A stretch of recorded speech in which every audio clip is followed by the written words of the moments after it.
Clark Gable, the dashing cinema idol admired by millions, known for his charm and rugged good looks, made headlines when he traded the glamour of Hollywood for a uniform in the United States Army Air Corps. The fervor of World War II stirred the hearts of people like no conflict before or since, with nations like the United States strategically enlisting celebrities to boost morale and rally public support for the war effort. Remarkably, some of these actors didn't just lend their faces to promotional campaigns. They went all in, leaving behind the glitz and comfort of Hollywood to face the harsh realities of frontline combat.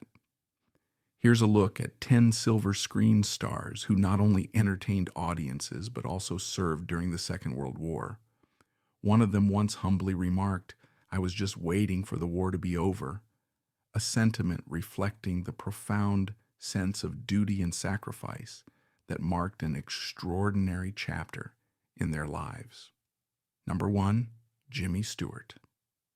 Jimmy Stewart, a beloved Hollywood legend, became the first major film star to enlist in the military during World War II, setting a precedent for others in Tinseltown.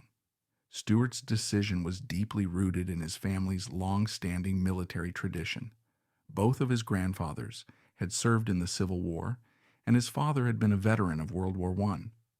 In 1941, Stewart applied to join the U.S. Army Air Corps, eager to contribute to the war effort. However, his enlistment hit an obstacle due to his slim physique. At 6 feet 3 inches, Stewart weighed only 138 pounds, falling short of the military's weight requirements. Unwilling to accept defeat, Stewart committed himself to gaining weight. He crafted a high-calorie regimen indulging in hearty meals of spaghetti, steak, and milkshakes to tip the scales in his favor. His determination paid off. At his second physical examination, he successfully met the weight requirement, clearing the path for his enlistment. This marked the beginning of Stewart's remarkable service in the armed forces, which would later become a defining chapter of his life. Assigned to initial training in California, Jimmy Stewart quickly realized he wanted more than routine drills or a desk job. His determination and skill set him on a unique path, leading him first to Gowan Field in Boise, Idaho, and later to the prestigious 29th Bombardment Group. There, he became a flight instructor specializing in the iconic B-17 Flying Fortress. By March 1943, Stewart's dedication and leadership abilities earned him a promotion to operations officer of the 73rd Squadron, part of the 445th Bomb Group stationed in Sioux City, Iowa. His rapid rise continued when, within just 3 weeks, he was entrusted with the critical role of squadron commander, further solidifying his reputation as a skilled aviator and respected leader. On November 11, 1943, Jimmy Stewart took a pivotal step in his military career, leading his squadron of 24B-24H Liberators to England to join the 2nd Air Division of the 8th Air Force. Their arrival marked the beginning of an intense campaign as they became part of the Allied effort in Europe. Stewart's first combat mission targeted U-boat facilities in Kiel, Germany, a high-stakes operation critical to disrupting German naval capabilities. Throughout 1944, Stewart participated in numerous missions, demonstrating exceptional leadership and courage under fire. His dedication and effectiveness did not go unnoticed. After completing more than 20 combat missions, he earned a promotion to the rank of major, cementing his reputation as a respected and capable officer within the Air Force. Throughout his military service, Jimmy Stewart amassed a remarkable array of honors that reflected his bravery and dedication. Among these were the Distinguished Flying Cross, the Air Medal with Oak Cluster, the Croix de Guerre with Palm, and 7 battle stars, each a testament to his contributions during critical missions. Despite returning to Hollywood after the war, Stewart's commitment to his country remained steadfast. He continued to serve in the Army Air Force Reserve, seamlessly balancing his acting career with military duties. His leadership and exemplary service culminated in a historic achievement on July 23, 1959, when he was promoted to brigadier general.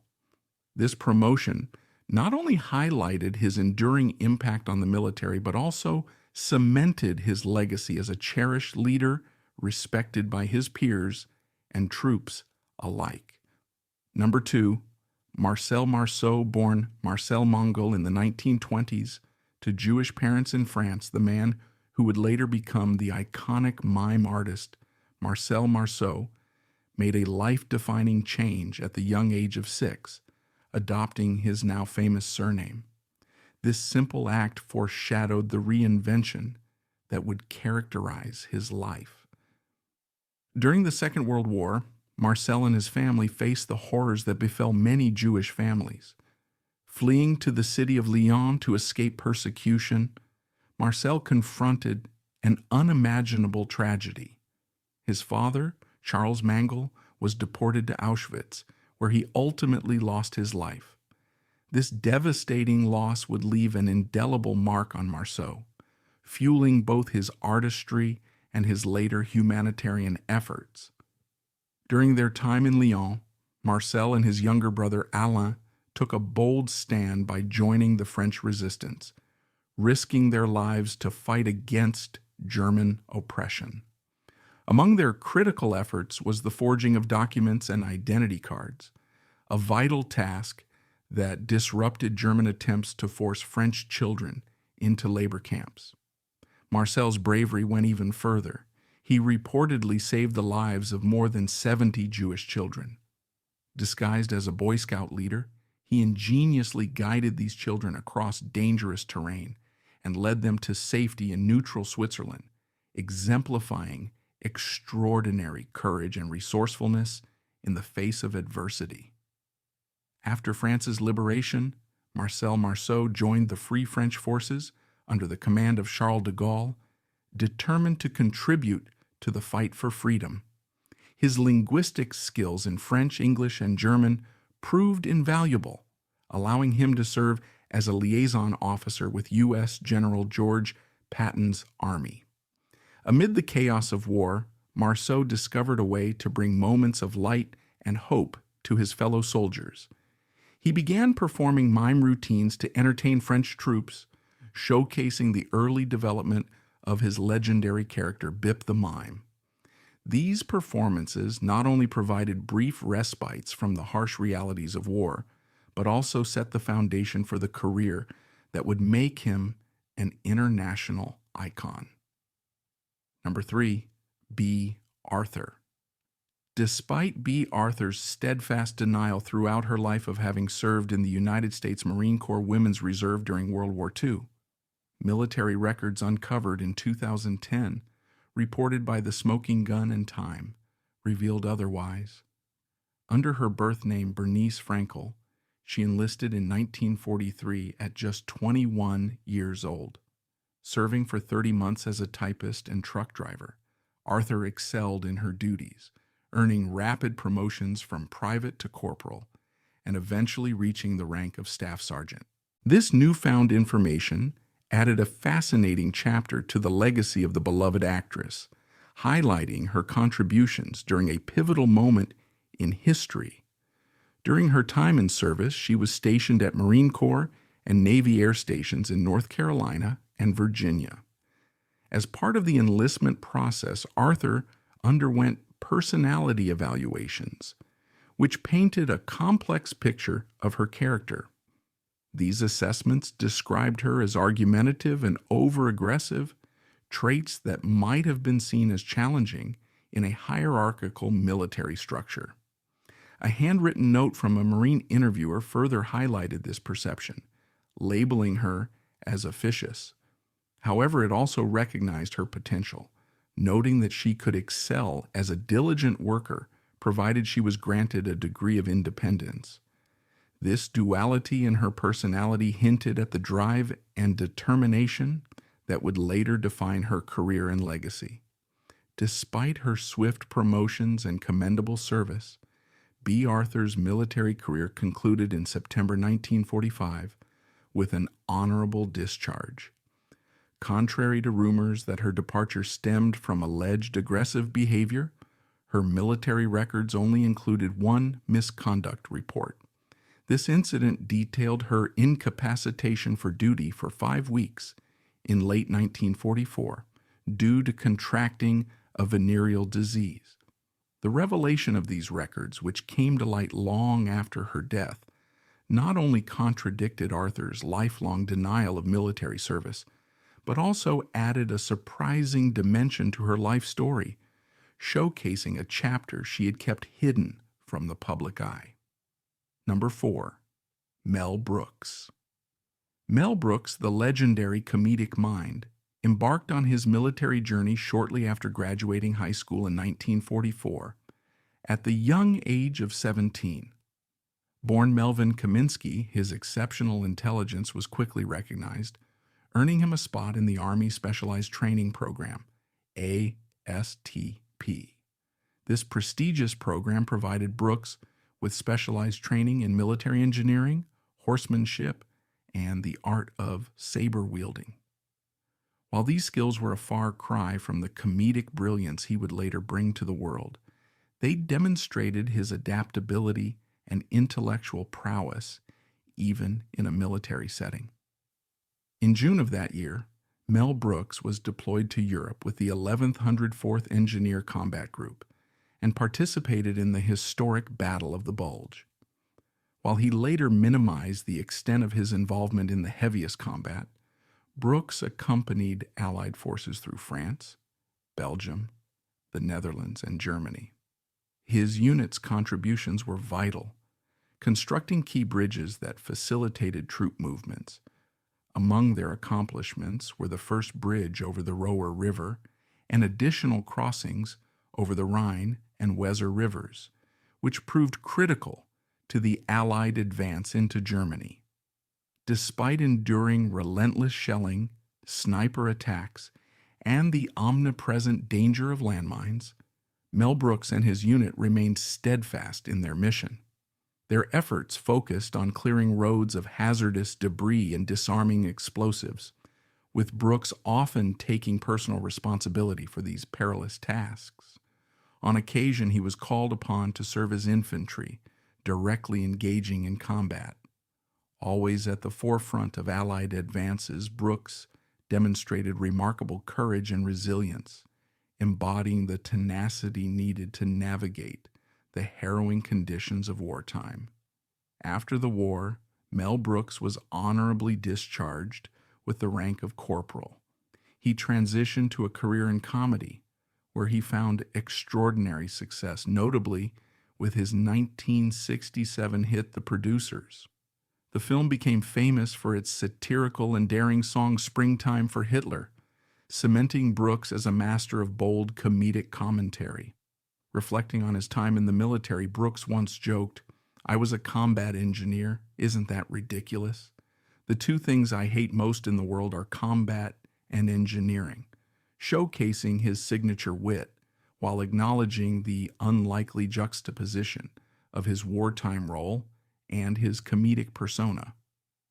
Number 5. Hugh Hefner. After graduating high school in 1944, Hugh Hefner joined the military as an infantry clerk during World War II. During basic training, he showcased remarkable skill with an M1 rifle, earning a sharpshooting badge. Hefner also endured the grueling challenges of Killer College, a rigorous training program where recruits mastered tactics for evading live grenades, further highlighting his adaptability and composure under pressure. During his time in the U.S. Army, Hugh Hefner was stationed at Camp Adair in Salem, Oregon, and later at Camp Pickett in Virginia. Though his role as a soldier was non-combatant, it provided a unique platform for him to explore his creative potential. He contributed cartoons to Army newspapers, which became an outlet for his artistic expression and a reflection of his budding interest in journalism and storytelling. His cartoons not only entertained his fellow soldiers, but also hinted at the ambition and ingenuity that would later define his career. Hefner served in the Army for 2 years, from 1944 to 1946, during which his artistic contributions and enthusiasm for writing began to take shape. Though he didn't experience the front lines, his service was an important chapter in his personal development, offering him a structured environment to refine his creative talents. The discipline of military life combined with the freedom he found in his artistic pursuits laid a foundation for his future endeavors. After his honorable discharge in 1946, Hefner returned to civilian life with a newfound sense of direction. He enrolled at the University of Illinois at Urbana-Champaign, where he majored in psychology while pursuing double minors in creative writing and art. Graduating in 1949, Hefner had already begun to weave together the strands of his interests, combining a keen understanding of human behavior with a flair for artistic and literary innovation. This educational experience set the stage for his future success, giving him the tools to create the cultural phenomenon that would later redefine publishing and modern media. Number 6. Tony Bennett. Tony Bennett, celebrated for his smooth voice and timeless music, took on a very different role during the World War II. Drafted into the Army in 1944, he was assigned to the 63rd Infantry Division, a unit that earned the nickname Blood and Fire due to its grueling missions and significant contributions on the battlefield. Stationed in France and Germany, Bennett was thrust into the thick of urban warfare during the final months of the war. His division's primary objective was to engage in intense combat within devastated German towns, capturing and neutralizing remaining Nazi soldiers who were either attempting to regroup or hiding among the rubble. The brutal realities of war were a stark contrast to the glamorous life Bennett would later lead. As a young soldier, he witnessed firsthand the horrors of conflict, destruction, loss, and the devastating toll it took on both soldiers and civilians. The experience left an indelible mark on him, shaping his views on humanity and peace. Bennett later reflected that his time in the Army deeply influenced his appreciation for life and contributed to his post-war advocacy for civil rights and equality. While his name would eventually become synonymous with music and art, Bennett's time in the Blood and Fire Division remains a testament to his resilience and courage during one of history's darkest chapters. Tony Bennett's commitment and aptitude during his military service earned him a promotion to the rank of corporal. However, a single incident would alter the course of his service. When a racist remark was directed at a black comrade in his unit, Bennett stepped in to defend him. His response, though morally just, included the use of strong language that did not sit well with his superiors. As a result, Bennett faced disciplinary action and was demoted back to private. The punishment didn't end there. Bennett was reassigned to one of the most grueling and emotionally taxing duties imaginable, exhuming mass graves to prepare the remains of Allied soldiers for repatriation. This task exposed him to the raw, devastating cost of war, leaving an indelible mark on his psyche. Despite the challenging circumstances, this episode reflected Bennett's unwavering sense of justice and equality. His willingness to stand up for what was right, even at personal cost, highlighted his strength of character, a quality that would continue to define him throughout his life and career. Tony Bennett's wartime experiences were transformative, deeply shaping his perspective on life. After confronting racism within his own military unit and witnessing the liberation of a Jewish concentration camp in Landsberg, Germany, he resolved to adopt pacifism as a guiding principle. These moments of profound suffering and injustice left an indelible mark on Bennett, fostering a commitment to peace and empathy that would remain with him for the rest of his life. Amid the harrowing realities of war, Bennett also found an unexpected outlet for his burgeoning musical talent. While still serving, he joined the military band, marking the first significant step in his journey as a singer. This role provided him with opportunities to perform for fellow soldiers, offering moments of reprieve and hope in the midst of turmoil. As the war came to an end, Bennett was reassigned to special services, a role that allowed him to fully focus on entertainment. Touring across Europe, he performed for troops and civilians, bringing much-needed joy to those recovering from the devastation of war. This pivotal experience not only honed his skills as a performer, but also reinforced the power of music to uplift and connect people in even the darkest times. These early performances laid the foundation for Bennett's legendary career, setting him on a path to becoming one of the most celebrated vocalists of his generation. Number 7. Leslie Howard. British actor Leslie Howard is remembered for his pivotal role as Ashley Wilkes in the 1939 Oscar-winning film Gone with the Wind, a performance that solidified his place in Hollywood history. As the character caught between the affections of Scarlett O'Hara, played by Vivien Leigh, and Melanie Wilkes, portrayed by Olivia de Havilland, Howard's nuanced portrayal brought depth and complexity to the love triangle at the heart of the film. This role not only showcased his acting prowess, but also elevated his career to unprecedented heights.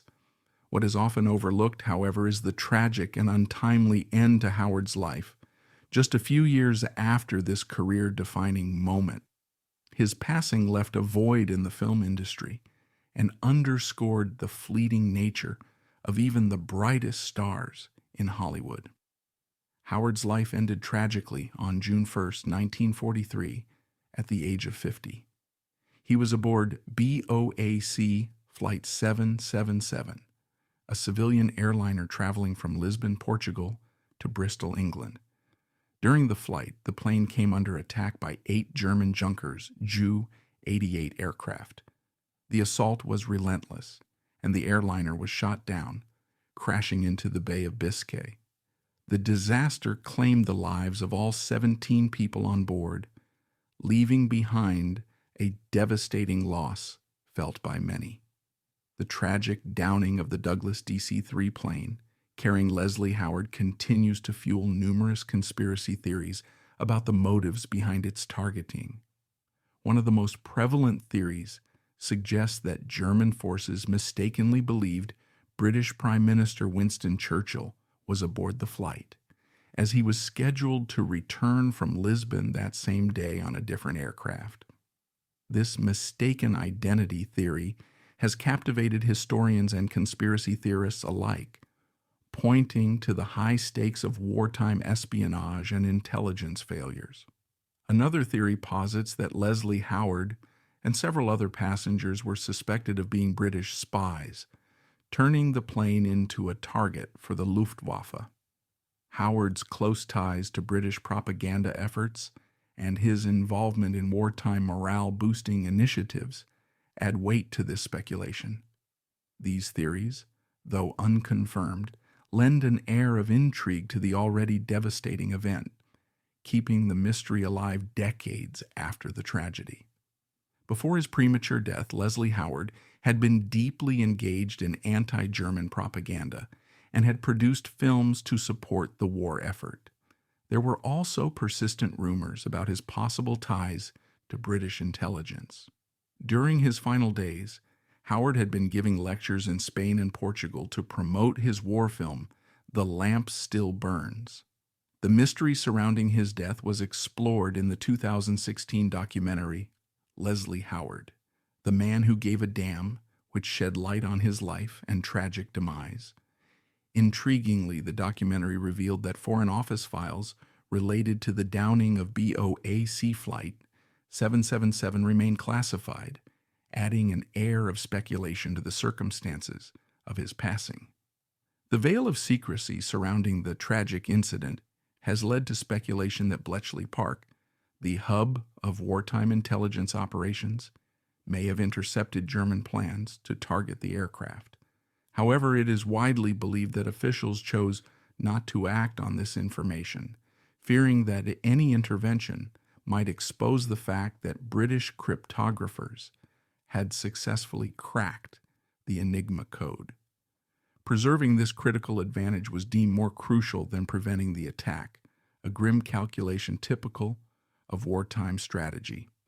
The announcement of Leslie Howard's death was delivered with somber reverence by renowned novelist and broadcaster J.B. Priestley on the BBC. Priestley captured the collective mourning of a nation, stating, "The war has claimed another casualty. The stage and screen have lost an unselfish artist, and millions of us have lost a friend." His words resonated deeply, highlighting the dual loss of a beloved public figure and a life sacrificed amid the chaos of war. Number 8, Clark Gable. Following the devastating Japanese attack on Pearl Harbor on December 7, 1941, which propelled the United States into World War II, actor Clark Gable faced another heartbreaking loss just weeks later. On January 16, 1942, his wife, actress Carole Lombard, tragically died in a plane crash while returning home from a war bond rally in Indiana. Adding to the tragedy, her mother, Bess Peters, was also among the victims. Grief-stricken, Gable traveled to Las Vegas to claim their bodies. The double blow of these events profoundly impacted Gable, leading him to turn to military service as a way to find purpose and cope with his immense loss. At the age of 40, Clark Gable was determined to serve his country, even though he was initially deemed too old for active duty. Undeterred by this setback, he took matters into his own hands and reached out directly to President Franklin D. Roosevelt, expressing his desire to contribute to the war effort. The president's response was clear. Gable was more valuable as a Hollywood icon and was advised to stay where you are. However, Gable was not one to be deterred by such advice. Defying Roosevelt's suggestion, he volunteered for the Army Air Forces, committing himself to a rigorous 13-week officer candidate school program. During his training, Gable honed his skills as both a photographer and an aerial gunner, preparing for the challenges ahead. His determination to serve showcased his unwavering patriotism and willingness to step away from the comfort of his Hollywood stardom to take on a more hands-on role in supporting the war effort. On January 27, 1943, Clark Gable reported to Biggs Army Air Base in Texas and joined the 351st Bomb Group, which was preparing for deployment to England. Assigned to lead a 6-person motion picture unit, Gable's mission was to document the experiences of airmen during World War II. Over the course of the year, he was stationed in England, where he actively participated in 5 combat missions as an observer gunner. His bravery and dedication earned him both the Air Medal and the Distinguished Flying Cross, honors that recognized his significant contributions to the war effort. By late 1943, Clark Gable returned to the United States to oversee the post-production of Combat America, a documentary highlighting the efforts and sacrifices of the Army Air Forces. His work on the film further solidified his contribution to the war effort. The following year, Gable was promoted to the rank of major, marking a significant milestone in his military career. However, on June 12, 1944, he was relieved of active duty due to his age, which made him less suited for the physical demands of service. Interestingly, rumors circulated during the war that Adolf Hitler was a fervent admirer of Gable. It was said that the Führer was so captivated by the charm and charisma of the mustachioed actor that he allegedly offered a substantial reward for Gable's capture alive. Hitler's purported aim was to bring the Hollywood star to Berlin, perhaps as a trophy of propaganda or as a personal fascination, further adding an almost surreal twist to Gable's wartime service. Number 9. Sir Alec Guinness. In 1939, Sir Alec Guinness, renowned for his distinguished theater career, set aside the stage to join the Royal Navy Volunteer Reserve. Decades before guiding Luke Skywalker with the iconic advice to use the Force, Guinness proved to be a force to be reckoned with in real life. During his military service, he played a pivotal role in Operation Husky, the Allied invasion of Sicily in July 1943. This campaign, one of the largest amphibious operations of World War II, demonstrated Guinness's commitment and capability in a setting far removed from the spotlight of the theater. During the World War II, Alec Guinness took on significant responsibilities in the Royal Navy. As part of the Allied invasion of Sicily in 1943, he commanded a landing craft, successfully carrying over 200 British soldiers onto the heavily contested beaches. Beyond this critical operation, Guinness contributed to the war effort in the Eastern Mediterranean, transporting arms and supplies to Yugoslavian partisans fighting against Axis forces. These wartime experiences left a profound impact on Guinness, influencing his later work in cinema. His roles in films like The Bridge on the River Kwai, 1957, where he portrayed the disciplined Colonel Nicholson, and Tunes of Glory, 1960, where he embodied a complex regimental officer, drew deeply from his first-hand understanding of military life, discipline, and the psychological toll of war. These performances remain some of his most celebrated, standing as a testament to the lasting influence of his wartime service on his illustrious acting career. Number 10. Paul Newman, Paul Blue Eyes. Newman, known for his strikingly vivid eyes, faced an ironic twist of fate due to color blindness. This condition prevented him from fulfilling his dream of becoming a pilot in the U.S. Air Force. After graduating high school in 1943, Newman enlisted and underwent basic training. Despite his initial aspirations, his condition led him to train as a rear-seat radio operator and gunner for torpedo bombers instead. While this wasn't the role he had envisioned, it showcased his adaptability and commitment to serving his country during a critical time in history. In 1944, Paul Newman began training as a replacement radioman and gunner for the torpedo bomber squadrons stationed at Barbers Point in Hawaii. His military trajectory shifted in 1945 when he was assigned to the USS Bunker Hill, an aircraft carrier that would later play a pivotal role in the Battle of Okinawa. However, fate intervened when Newman and his pilot were grounded due to Newman developing an ear infection, a condition that prevented them from participating in the campaign. This twist of fate proved life-saving. The Bunker Hill suffered devastating losses during the Battle of Okinawa, including heavy casualties from kamikaze attacks. Newman's removal from active combat spared him from the tragic events that unfolded, allowing him to reflect on the fragility of life and the thin line separating survival from loss. This experience likely contributed to the profound empathy and humanity he would later bring to both his acting career and philanthropic efforts. After his honorable discharge in 1946, Paul Newman was recognized for his service with several commendations. He received the American Area Campaign Medal, the Good Conduct Medal, and the World War II Victory Medal, reflecting his dedication and contributions during his time in the military. These decorations highlighted his commitment and the role he played in supporting the war effort, even if it wasn't in the pilot's seat, as he had initially hoped. And that wraps up our journey through history. Did we miss any actors who deserve to be mentioned in the video? Let us know in the comments. Thanks for tuning in, and we'll see you next time.